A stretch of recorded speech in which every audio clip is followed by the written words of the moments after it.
हर दिन 73 करोड़ लोग भूखे सोते हैं, यानी कि दुनिया का हर 11वां इंसान। और ऐसा कभी भी नहीं होना चाहिए। तो मैं आपको दिखाना चाहता हूँ कि कैसे हम अपने मेन चैनल के वीडियोस के हर 20 व्यूज पे एक इंसान का पेट भर पा रहे हैं, और साथ में कुछ ऐसी चीजें जो फाइनल कट में नहीं थी। शुरुआत करते हैं केन्या से, जहाँ हम साफ पानी का एक अनलिमिटेड सप्लाई पहुँचाने के लिए गए थे, लेकिन इस बार प्रॉब्लम कुछ और ही है, खाना। स्टडीज से हमें ये पता चला कि अगर बच्चों को स्कूल में खाना मिले तो उनकी अटेंडेंस 50% तक बढ़ सकती है और उनके एग्जाम स्कोर्स भी 20% तक इम्प्रूव हो सकते हैं। अब इसकी वजह से आगे इस वीडियो में मैं ये पूछने निकल पड़ा कि यहाँ खाने की इतनी कमी क्यों है, और जो मैंने जाना उससे मैं दंग रह गया। ये दुनिया की सबसे स्टूपिड प्रॉब्लम है। कैरल, जो यहाँ के कई स्कूल्स की प्रिंसिपल हैं, वो बता रही थी कि जब बच्चे मालनरिश्ड होते हैं तो रिसेस में खेलने के बजाय वो बस पड़े रहते हैं। जब आप स्कूल में आते हो तो वो कमजोर दिखते हैं, उनमें ताकत नहीं होती है। ब्रेक टाइम में भी बस चुपचाप बैठे होते हैं, खेलने की ताकत नहीं होती है। लेकिन जैसे ही सबको खाना मिला, पूरा माहौल ही जैसे मानो बदल सा गया। क्या तुम्हें खाना पसंद आया? हाँ। बच्चे हंस रहे थे, इधर उधर दौड़ रहे थे, एक दूसरे के साथ खेल रहे थे। ठीक है, ये सब उसका पीछा कर रहे हैं। मुझे नहीं लगता इन्होंने पहले कभी ड्रोन देखा है। शायद मैंने एक कल्ट बना लिया है। ठीक है, आज शायद केन्या में हमारा तीसरा दिन है। ये एक लो इनकम वाला एरिया है। स्कूल्स की हालत भी कल वाले स्कूल से ज्यादा खराब है। इन बच्चों को स्कूल में खाना नहीं मिलता, तो आज इनकी जिंदगी में बहुत बड़ा बदलाव आने वाला है। इनमें से ज्यादातर बच्चों को कम कैलोरीज मिलती है, लेकिन इसके बाद ये अपने स्कूल में रोज पेट भर के खाना खा पाएंगे। वो ज्यादा सीख पाएंगे, अच्छे से बढ़ पाएंगे और कम बीमार पड़ेंगे। और जरूरी बात यह है कि वो खुश रहेंगे, जो कि हमारी ख्वाहिश है। शुरू करें? ठीक है, मैं एक और स्कूल में आया हूँ जहाँ करीब 500 से ज्यादा बच्चे हैं। दिखाओ सबको। अगली बार मुर्गियों को लात मत मारना। इस स्कूल में 500 से भी ज्यादा बच्चे हैं, सबको दिखाओ। हजारों और बच्चों को खाना खिलाने के बाद हमने उन्हें उनके भविष्य के लिए तैयार किया। उन्हें वो सब कुछ दिया जिनकी उन्हें जरूरत हो सकती है। निकलने से पहले हमारे बिहाइंड द सीन्स टीम को केन्या के टॉप यूनिवर्सिटीज का एक्सक्लूसिव टूर मिला, जहां मुझे कुछ बिजनेस स्टूडेंट्स से बात करने का मौका मिला।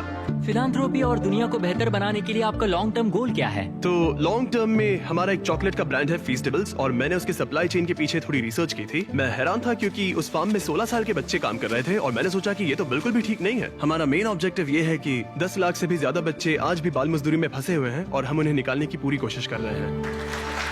और इसीलिए हमारी अगली मंजिल मेरे लिए खास मायने रखती है। हम है घाना में, यहीं से हम फेस्टिवल्स के लिए अपना ज्यादातर कोको लेते हैं। तो यहाँ जो स्कूल मील प्रोग्राम्स हैं वो मेरे लिए ज्यादा स्पेशल हैं। मेरे लिए? हाँ। Thank you. ये सच में अमेजिंग है कि ये कम्युनिटी हमारा शुक्रिया अदा करने के लिए ऐसे समारोह आयोजित कर रहे हैं, वो भी खाने जैसी चीज के लिए जो उन्हें पहले ही मिल जानी चाहिए थी। मैं स्वागत करता हूँ जिमी, उन्हें मिस्टर बीस्ट भी कहा जाता है। Please welcome. Thank you. Thank you. जैसा कि मैंने कहा, मैं इस खाने के प्रोग्राम को शुरू करने और इस कम्युनिटी में डेवलपमेंट करवाने के लिए बहुत एक्साइटेड हूँ, और मुझे आप सबके साथ काम करने में बहुत खुशी होगी। मुझे यहाँ बुलाने और इस सम्मान के लिए बहुत बहुत शुक्रिया। ये हमारा पारंपरिक केंते है और हम तुम्हें केंते में लपेटेंगे ताकि हम Okay. तुम्हारा सम्मान कर सके। हाँ, अब हाथ ऊपर उठाओ। तो अब तुम इस गांव के उप प्रधान हो। Thank you. क्या तुम इस सबसे खुश हो? हाँ, हम खुश हैं। हाँ, सब कुछ बहुत अच्छे से हो गया। Thank you. जश्न वगैरह बाद में। घाना में मेरा जो एक जरूरी काम था वो था कुछ ककाओ फार्म्स को चेक करना। यहाँ के किसान जितना आमतौर पर मिलना चाहिए उससे कम कमाते हैं, और उनके बच्चे अक्सर काम में इसीलिए लगते हैं ताकि उनका परिवार भूखा ना सोए। हम फेस्टिवल्स में कड़ी मेहनत इसीलिए कर रहे हैं ताकि सभी किसानों को लिविंग इनकम रेफरेंस प्राइस दे सके और चाइल्ड लेबर को खत्म कर सके। मैंने ककाओ फार्म्स को पर्सनली देखा, और हमने इस पूरे मिशन को बढ़ावा देने के लिए एक वीडियो शूट किया। बिग चॉकलेट अपने फार्मर्स को इतने कम पैसे देता है कि वो एक दिन में $1 से भी कम कमाते हैं। पहला, हम हमारे सारे ककाओ फार्मर्स को एक लिविंग इनकम रेफरेंस प्राइस देते हैं। दूसरा, हमारे सारे ककाओ फेयर ट्रेड सर्टिफाइड है, जो एथिकल सर्टिफिकेशन का गोल्ड स्टैंडर्ड है। आपका शुक्रिया, बहुत बहुत शुक्रिया। आपसे कल मिलता हूँ। ठीक है। चलो चलते हैं। Hello, thank you. जो भी लोग मेन चैनल के वीडियोस देखते हैं उन्हें इसका असर पूरी तरह से नहीं समझेगा। इससे बहुत सारे बच्चे स्कूल में रह पाएंगे और वो फेल भी बहुत कम होंगे। वो ककाओ फार्म से बाहर निकल पाएंगे, जो मैं फेस्टिवल्स में करने की कोशिश कर रहा हूँ। हमने यहाँ स्कूल मील प्रोग्राम शुरू कर दिया है। अजीब लगेगा, लेकिन इन्हें 10 और नए एडमिशन मिल गए हैं, क्योंकि अफवाह फैल गई है कि मैं स्कूल मील प्रोग्राम शुरू कर रहा हूँ। और कुछ दिन पहले शुरू करने के बाद और 11 बच्चे स्कूल में भर्ती हो गए। सिर्फ मुफ्त में खाने की वजह से 21 बच्चे आ गए, जो कि बहुत अच्छा है, क्योंकि 21 बच्चे शायद उन ककाओ फार्म्स पर ही काम कर रहे होते। इन्होंने कहा कि यहाँ के करीब 97% बच्चे ककाओ फार्म से आए हैं, और अब वो अच्छे से खा रहे हैं और पढ़ाई भी कर रहे हैं। पिछले कुछ सालों में हमने दूसरों की जिंदगी बदलने में हर संभव कोशिश की है, जैसे अफ्रीका में 100 कुएं खुदवाना, दुनिया भर में 100 घर बनवाना, और 2000 लोगों को फिर से चलने में मदद करना। और 73 फिलैंथ्रोपी वीडियोस के बाद और आप सबकी मदद की वजह से हम इन प्रोजेक्ट्स के ऊपर 9 करोड़ से भी ज्यादा खर्च कर पाए हैं।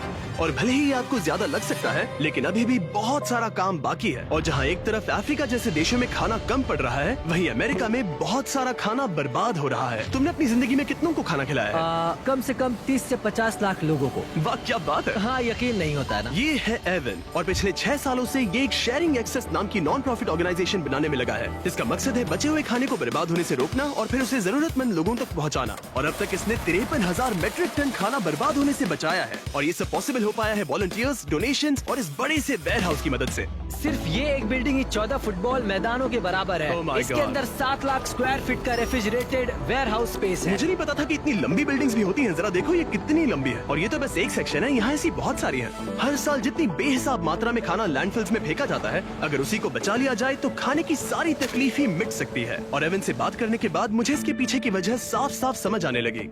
पिछले 3 सालों में हमने सिर्फ एक बिल्डिंग से 10,000 मैट्रिक टन फल और सब्जियां बांटे। और 3 साल हाँ। पहले ये सब कचरे में जा रहा हाँ, था। हर साल करीब 4,500 मैट्रिक टन का खाना फेंका जाता था और इसके पीछे 10 लाख डॉलर्स खर्च किए जाते थे। ये दुनिया की सबसे स्टूपिड चीजों में से एक है। पर हमारे पास एक ऑर्गेनाइजेशन है जो खाना बना के ये देती एक है। शानदार आइडिया है, लेकिन सवाल यह है कि किसी ने ये पहले क्यों नहीं किया? हमें यानी कंज्यूमर्स को इस बारे में कोई जानकारी नहीं होती है। वो लोग खाने को ट्रकों में भर कर बस फेंक देते हैं क्योंकि उनके लिए वो ज्यादा आसान होता है। हम रोज सुबह जल्दी उठकर उन ट्रकों से पहले स्टोर में पहुंचकर खाना लेने जाते हैं। एक बॉक्स भर के खाना जिसे वो फेंकते थे, उनके उसमें $100 लगते थे। हमने यहाँ कम से कम 15 लाख डॉलर के कचरे के खर्च को बचाया है। सिर्फ अमेरिका में ही हर साल लगभग 60 करोड़ मेट्रिक टन खाना बर्बाद हो जाता है, यानी कि हर साल करीब 2 एम्पायर स्टेट बिल्डिंग्स के बराबर खाना। और एवन जैसे लोग इस संख्या को कम करने के लिए स्मार्ट और किफायती तरीके ढूंढ रहे हैं। तो आज हमारे लिए क्या प्लान है? तो आज हम शेयरिंग एक्सेस के एक दिन के जीवन के बारे में जानेंगे। हम थोड़ा खाना बचाएंगे, सोर्टिंग करेंगे, उस खाने को पकाएंगे जिसे हमने बचाया है और फिर उसे लोगों में बांटेंगे। हर एक दिन एवन तुम्हें वो एक्स्ट्रा खाना देता है जो वरना फेंक दिया जाता। उस खाने के हिसाब से रेसिपी तैयार करके बड़े पैमाने पर बनाते हो और जरूरतमंद लोगों को बांट देते हो। तुमने बिल्कुल सही कहा। मुफ्त में? हाँ।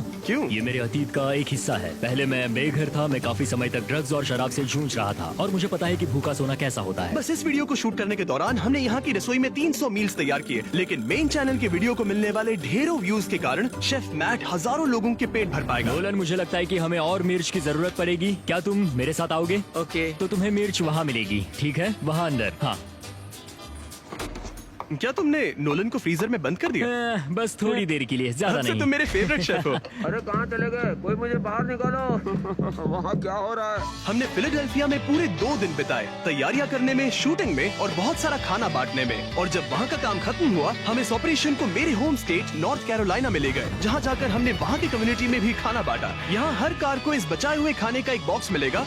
कुछ अंगूर, कुछ केले, थोड़ा मीट, बहुत सारी सब्जियाँ और खाने के पैकेट्स। ये सारी चीजें फेंकी जा सकती थी, लेकिन शेयरिंग एक्सेस की वजह से ऐसा नहीं होगा। एवन, ये देखकर कैसा लग रहा है कि तुमने जो खाना बचाया है वो जरूरतमंदों तक पहुँचेगा? ऐसा लग रहा है जैसे सपना सच हो गया। कुल मिलाकर इस वीडियो की शूटिंग के दौरान हमने 7,000 से ज्यादा लोगों को खाना खिलाया। हालांकि ये संख्या और बढ़ेगी जितना आप मेन चैनल के वीडियो को देखेंगे। तो अगर आपने अभी तक नहीं देखा तो जरूर देखें, और अगर आपने पहले से ही देखा है तो दोबारा देखें, ताकि एक और जरूरतमंद को खाना मिल सके।